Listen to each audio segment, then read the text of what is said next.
नमः शिवाय। शिव पुराण की रुद्र संहिता के इस अध्याय में हम देवताओं द्वारा भगवान शिव की स्तुति, भगवान शिव का देवता आदि के अंगों के ठीक होने और दक्ष के जीवित होने का वरदान देना, श्री हरि आदि के साथ यज्ञ मंडप में पधार कर शिव का दक्ष को जीवित करना तथा दक्ष और विष्णु आदि द्वारा उनकी स्तुति करने की कथा को जाने।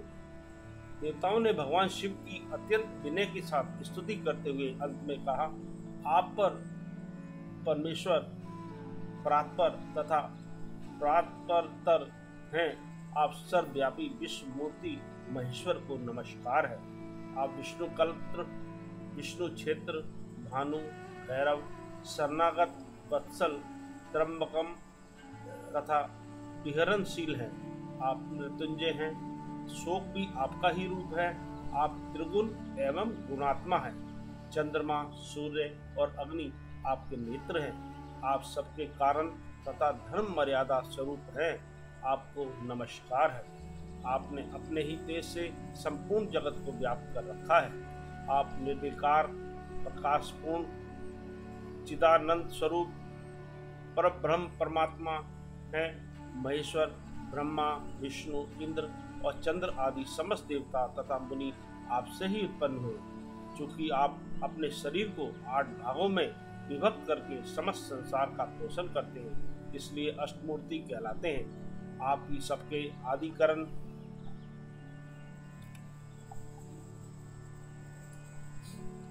करना में ईश्वर हैं। आपके भय से यह वायु चलती है। आपके भय से अग्नि जलाने का काम करती है। आपके भय से सूर्य तपता है और आपके ही भय से मृत्यु सब और दौड़ती फिरती है। दया सिंधु महेशान परमेश्वर, प्रसन्न होइए। हम नष्ट और अचेत हो रहे हैं, अतः सदा ही हमारी रक्षा कीजिए, रक्षा कीजिए। नाथ करुणा निधे संभव, अपने अब तक नाना प्रकार की आपत्तियों से जिस तरह हमें सदा सुरक्षित रखा है, उसी तरह आज भी आप हमारी रक्षा कीजिए। नाथ दुर्गेश, आप शीघ्र कृपा करके इस अपूर्ण यज्ञ का और प्रजापति दक्ष का भी उद्धार कीजिए।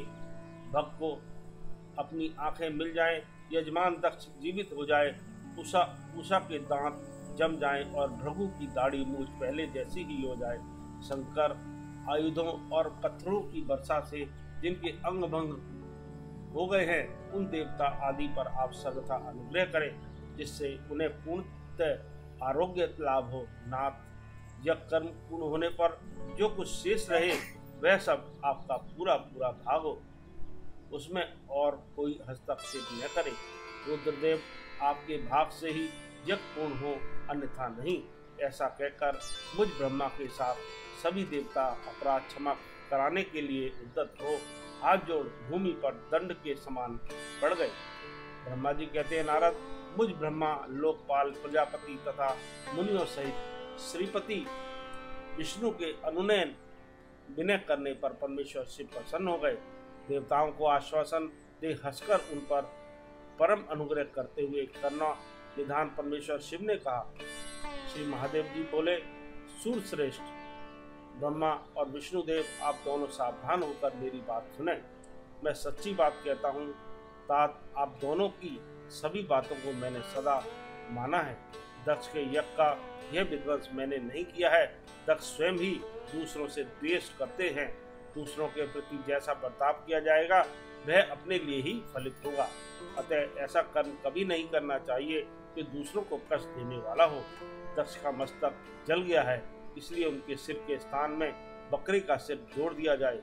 भक्त देवता मित्र की आंख में अपने यज्ञ भाग को देखें। तात, उषा नामक देवता जिनके दांत टूट गए हैं, यजमान के दांतों से भली भांति पिस गए, यज्ञानन का भक्षण करें। यह मैंने सच्ची बात बताई है। मेरा विरोध करने वाले भृगु की दाढ़ी के स्थान में बकरी की दाढ़ी लगा दी जाए। से सभी देवताओं के जिन्होंने मुझे यज्ञ भाग के रूप में यज्ञ की अवशिष्ट वस्तुएं दी हैं, सारे अंग पहले की भांति ठीक हो जाए।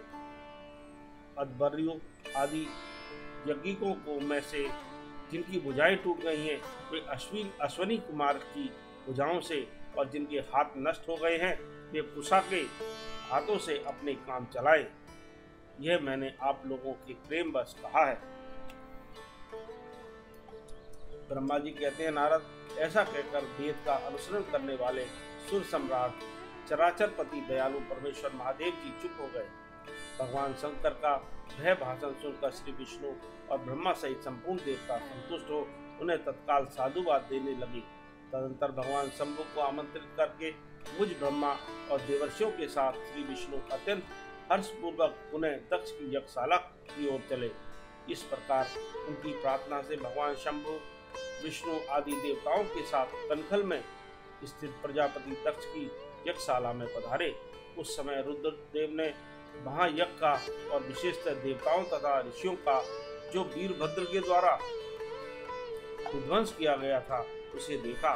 स्वाहा, स्वधा, उषा, तुष्टि, धृति, सरस्वती, अन्य समस्त ऋषि, पितर, अग्नि तथा अन्यान्य बहुत से यक्ष, गंधर्व और राक्षस वहां पड़े थे। उनमें से कुछ लोगों के अंग तोड़ डाले गए थे, कुछ लोगों के बाल नोच लिए गए थे और कितने ही उस समरांगण में अपने प्राणों से हाथ धो बैठे थे। उस यज्ञ की वैसी दुर्वस्था देखकर भगवान शंकर ने अपने गणनायक पर महापराक्रमी वीरभद्र को बुलाकर हंसते हुए कहा, महाभाव वीरभद्र, यह तुमने कैसा काम किया?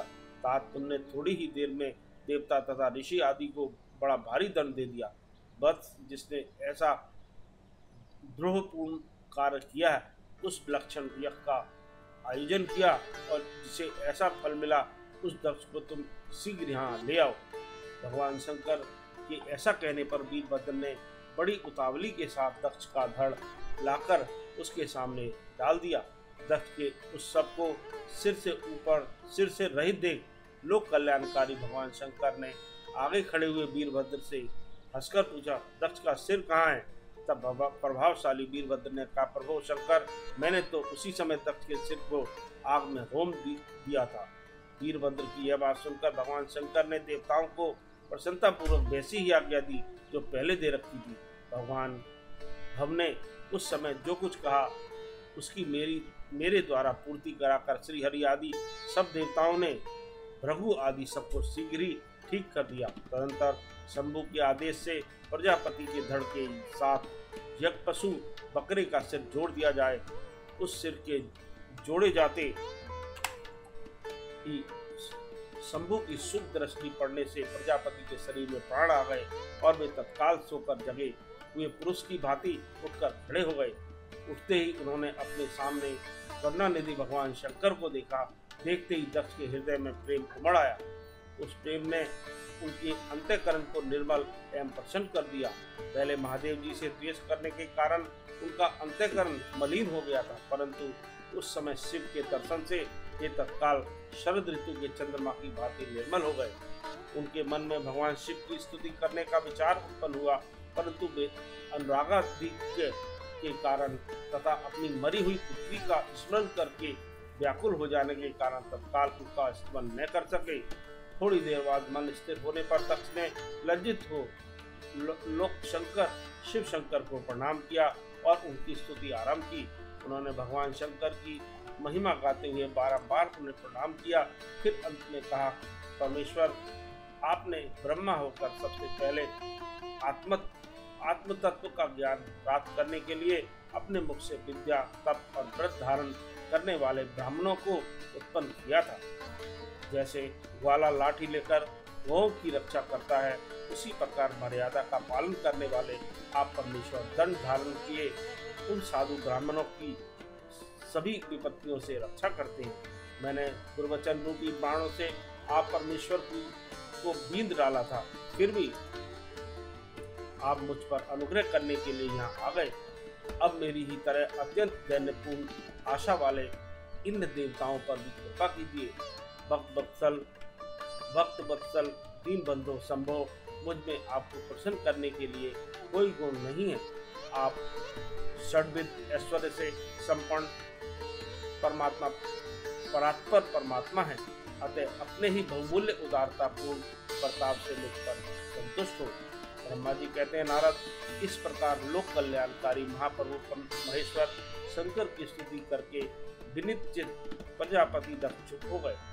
तदंतर श्री विष्णु ने हाथ जोड़कर भगवान वृषभध्वज को प्रणाम करके प्रसन्नतापूर्ण हृदय और बाष्प गदगद वाणी द्वारा उनकी स्तुति प्रारंभ की। तदनंतर मैंने कहा, देव देव महादेव, करुणा सागर प्रभु, आप स्वतंत्र परमात्मा हैं, अद्वितीय एवं अविनाशी परमेश्वर हैं।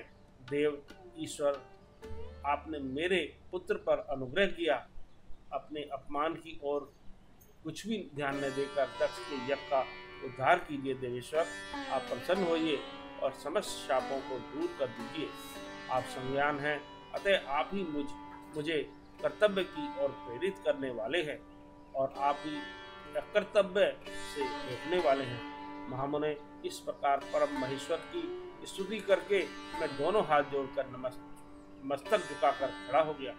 तब सुंदर विचार रखने वाले इंद्र आदि देवता और लोकपाल शंकर देव की स्तुति करने लगे। उस समय भगवान शिव का बुखार बिन प्रसन्नता से खिल उठा था। इसके बाद प्रसन्नचित्त हुए समस्त देवताओं, दूसरे सिद्धों, ऋषियों और प्रजापतियों ने भी शंकर जी का सहर्ष स्मरण किया। इसके अतिरिक्त उपदेवों, नागों, सदस्यों तथा ब्राह्मणों ने पृथक पृथक प्रणाम पूर्वक बड़े भक्ति भाव से उनकी स्तुति की। इस प्रकार शिव पुराण का यह अध्याय समाप्त हुआ। ओम नमः शिवाय।